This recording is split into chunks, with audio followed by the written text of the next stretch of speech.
नमस्कार दोस्तों, आज से 6 साल पहले यानी 2016 में बताया गया कि नोटबंदी ही वो रास्ता है जिससे 3-4 लाख करोड़ का काला धन निकलकर सामने आ जाएगा। इसीलिए नोटबंदी कर दी गई। दोस्तों, वीडियो आपको बहुत ध्यान से देखना है और बहुत ध्यान से समझना है।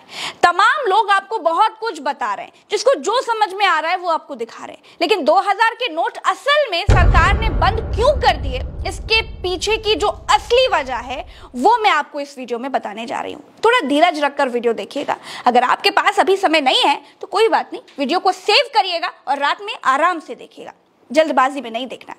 तो कहानी शुरू होती है 2014 से, जब रामदेव काले धन के लिए आंदोलन कर रहे थे, जब नरेंद्र मोदी 2014 का चुनाव लड़ रहे थे। बाबा रामदेव से लेकर नरेंद्र मोदी तक सब यही कह रहे थे कि देश में काला धन छिपा कर रखा गया है, विदेशों में काला धन बहुत ज्यादा जमा हो गया है, हमारी सरकार बनेगी तो हम काला धन लेकर के आएंगे।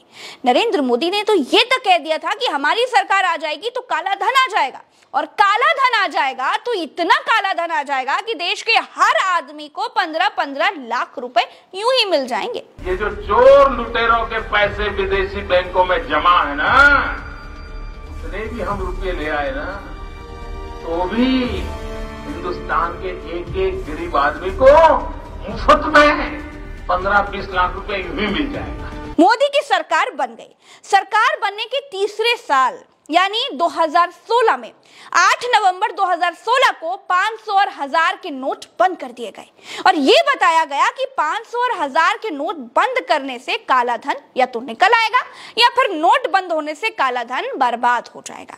लेकिन दोस्तों, आप देखिए, भारत में हुई नोटबंदी से केवल 1,30,000 करोड़ रुपए का काला धन निकला। अब ध्यान दीजिएगा दोस्तों, आजादी के बाद से 2016 तक देश में 1,30,000 करोड़ का काला धन जमा हुआ था, लेकिन नोटबंदी के महज 6 साल में, केवल 6 साल में यानी 2016 से 2022 के बीच में 500 और 2000 के 1,680 करोड़ नोट, ध्यान दीजिएगा, 1,680 करोड़ नोट गायब हो गए। अब 1,680 करोड़ नोटों को पैसे में काउंट करते हैं तो बनते हैं 9,21,000 करोड़ रुपए। यानी आजादी से 2016 तक नोटबंदी में काला धन 1,30,000 करोड़ निकला, और मोदी की सरकार की नोटबंदी के बाद मात्र 6 साल में 9,21,000 करोड़ रुपए गायब हो गए। मतलब ये वो पैसा है जिस पर सरकार को कोई टैक्स नहीं मिल रहा है, और जिस पैसे पर सरकार को कोई टैक्स नहीं मिलता है वो ही होता है काला धन। तो मोदी सरकार जिस काले धन को खत्म करने के लिए नोटबंदी लेकर के आए थे, वो काला धन नोटबंदी के बाद 9 गुना ज्यादा बढ़ गया है। जब 9,21,000 करोड़ की नई करेंसी वाले रुपए गायब हो गए, मतलब काला धन बन गए, तो फिर सरकार के होश उड़ गए। सरकार को समझ में आ गया कि चले तेहरी बजे और बोतल लगे कपास। कुछ लोगों ने तो कह दिया कि होशियार कौवा गलत जगह पर गिर जाता है। मतलब जिस काले धन को खत्म करने के लिए नोटबंदी की गई थी, वो काला धन नोटबंदी करने की वजह से और ज्यादा बढ़ गया। लिहाजा सरकार ने 2000 का नोट छापना ही बंद कर दिया, और अब ये ऐलान कर दिया गया है कि 2000 का नोट अब बंद कर दिया जाता है, अब नहीं छपेगा। नरेंद्र मोदी ने पिछली बार की नोटबंदी टीवी पर आकर के रात 8 बजे की थी, लेकिन 2000 का नोट बंद करने का ऐलान टीवी पर आकर के नहीं किया। सोचो क्यों? क्योंकि उनको मालूम है कि नोटबंदी उनकी असफलताओं की जीती जागती इमारतों का एक फ्लोर है। नोटबंदी की गलती का एहसास मोदी को नोटबंदी के बाद हो गया था, इसीलिए तब ये बात कही थी। भाइयों बहनों, मैंने सिर्फ देश से 50 दिन मांगे हैं, 50 दिन। 30 दिसंबर तक मुझे मौका दीजिए मेरे भाइयों। अगर 30 दिसंबर के बाद कोई मेरी कमी रह जाए, कोई मेरी गलती निकल जाए, कोई मेरा गलत इरादा निकल जाए, आप जिस चौराहे में मुझे खड़ा करेंगे, मैं खड़ा होकर के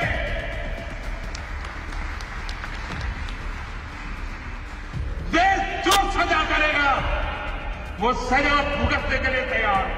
अब सवाल दो उठते हैं दोस्तों।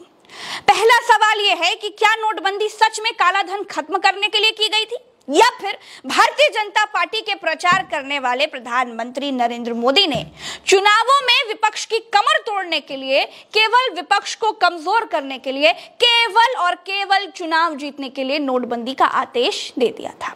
क्योंकि मोदी ने 2016 में नवंबर में नोटबंदी की और उसके अगले महीने से ही यूपी में चुनाव होने शुरू हो गए थे और नोटबंदी के बाद भारतीय जनता पार्टी ने बहुमत के साथ उत्तर प्रदेश में सरकार बनाई। दूसरा सवाल यह है दोस्तों कि जब सरकार ने 500 और 1000 के नोटों को काला धन खत्म करने के लिए बंद कर दिया था तो फिर 2000 जैसा बड़ा नोट लेकर के क्यों आई? सरकार इस नोट से आखिर किसको फायदा पहुंचाना चाहती थी? क्योंकि ये बात तो बच्चे को मालूम है कि बड़े नोटों से काला धन जमा करने वालों को और आसानी हो जाएगी। नरेंद्र मोदी सरकार को यह भी मालूम था कि गरीबों के जन धन खातों में अमीर लोग बंद हो चुके नोट जमा करा रहे हैं। मैं देश के सभी जनधन अकाउंट वाले गरीबों को कहना चाहता हूं, जिसने भी आपको पैसा दिया है, जिसका भी पैसा अपने बैंक में रखा है, वो उठाइए मत। लेकिन सरकार ने कोई कड़ा एक्शन नहीं लिया। इसका मतलब तो यही निकला कि सरकार का मकसद काला धन इकट्ठा करने वालों को सजा देने का नहीं था। सरकार का मकसद 2000 का नोट जारी करने का कुछ और ही था। अब क्या था वो मकसद? क्यों सरकार ने थोड़ा काला धन निकलवाने के चक्कर में 9,21,000 करोड़ रुपए को काला धन बनने दिया? कहां ठिकाने लग गए वो 9,21,000 करोड़ रुपए? दोस्तों सोचिएगा और तथ्यात्मक वीडियो देखने के लिए, सही बात को समझने के लिए प्रज्ञा के पन्ने को सब्सक्राइब कर लीजिएगा। यहां आपको 10 ऊटपटांग वीडियो नहीं मिलेंगे, लेकिन रोज एक वीडियो जरूर मिलेगा, लेकिन वो तथ्यात्मक होगा और सच्चे रिसर्च के साथ आपको मिलेगा। तथ्य परखने के लिए हम बहुत मेहनत करते हैं, हमारी पूरी टीम दिन रात लगी रहती है। अगर फेसबुक पर देख रहे हैं तो फॉलो जरूर कीजिएगा और यूट्यूब पे तो आपको सब्सक्राइब करना ही है। चलते हैं, नमस्कार, जय हिंद।